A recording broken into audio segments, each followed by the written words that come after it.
The Nissan Qashqai invented the compact crossover class almost 2 decades ago. 4 million sales later, the question is no longer whether this car works. It is whether the car that started the trend can still justify almost 40,000 euros when 20 competitors now do versions of the same thing.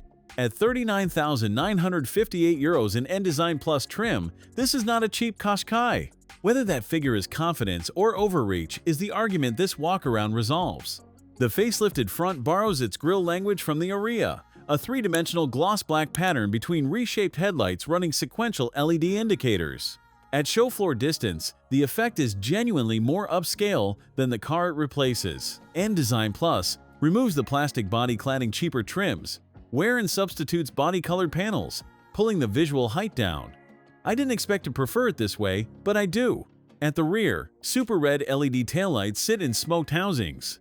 20-inch diamond-cut alloys fill the arches convincingly.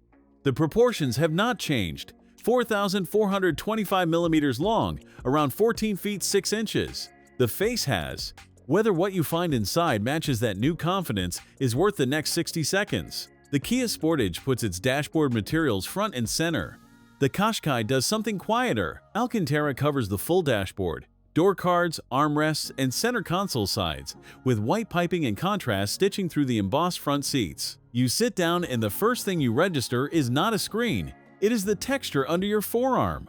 That is an unusual priority at this price, and it works. The 12.3-inch touchscreen runs Google built-in software, with Google Maps replacing the old navigation. Physical climate buttons remain, and Nissan deserves credit for keeping them when half the segment has abandoned theirs. The driving position is higher than you expect from the outside, and the steering column offers enough reach and rake to accommodate most builds without compromise. Copper-tone trim surrounds the gear selector and runs along the center console, a detail that photographs poorly but reads well in person. The flat-bottom steering wheel carries physical shortcut buttons for the driver display and audio, and none of them require you to look down to find them. I spent 5 minutes adjusting the ambient lighting through the touchscreen because the system offers more color options than I knew what to do with.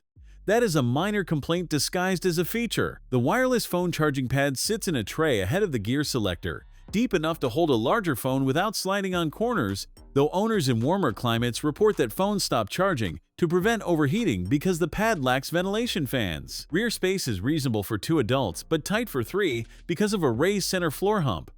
One detail Nissan still has not fixed bothers me. The auto-dimming rearview mirror trails an exposed wiring loom behind it. On a car approaching 40,000 euros, that should not have survived the update. You load a pushchair into this boot, and the first thing you notice is the load lip, low enough to slide items over without lifting. 455 liters, around 16.1 cubic feet, less than the 504 on the base Ascena Premium because the Bose subwoofer and luggage boards occupy space underneath. Those boards create adjustable compartments, genuinely useful for separating shopping from a laptop bag. But the 60 liters you lose is 60 liters the Skoda Karoq does not ask you to sacrifice. 158 horsepower from a 1.3-liter turbo 4-cylinder with mild hybrid assistance. 270 Nm of torque, around 199 pound-feet, through the front wheels via a continuously variable transmission. 0 to 100 in 9.2 seconds is not the number you buy this car for. Combined consumption of 6.3 liters per 100 kilometers, around 37 miles per gallon, is. The mild hybrid recovers energy under braking, but this is not the e-Power. The engine drives the wheels directly, and at motorway speeds it is more audible than the full hybrid.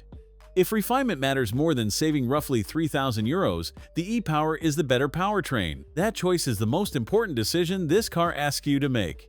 39,958 euros. The Kia Sportage starts lower and brings a 7-year warranty. The Karoq offers more boot space for less. Those are real advantages. What the Qashqai answers with is an interior that feels more considered than both at this trim level and an Alcantara-wrapped cabin. No direct rival matches below the premium segment. The car that started the crossover class has not reinvented itself with this facelift. It has refined the formula just enough to stay relevant. And just enough is what the decision comes down to. If you want to see how the e-Power version changes that calculation, that video is here on the left. Thanks for watching. If you enjoyed this video, hit that like button and subscribe for more content just like this. Leave a comment below with your thoughts or questions. I read every single one. And don't forget to click the bell icon to get notified about my next upload. See you in the next video.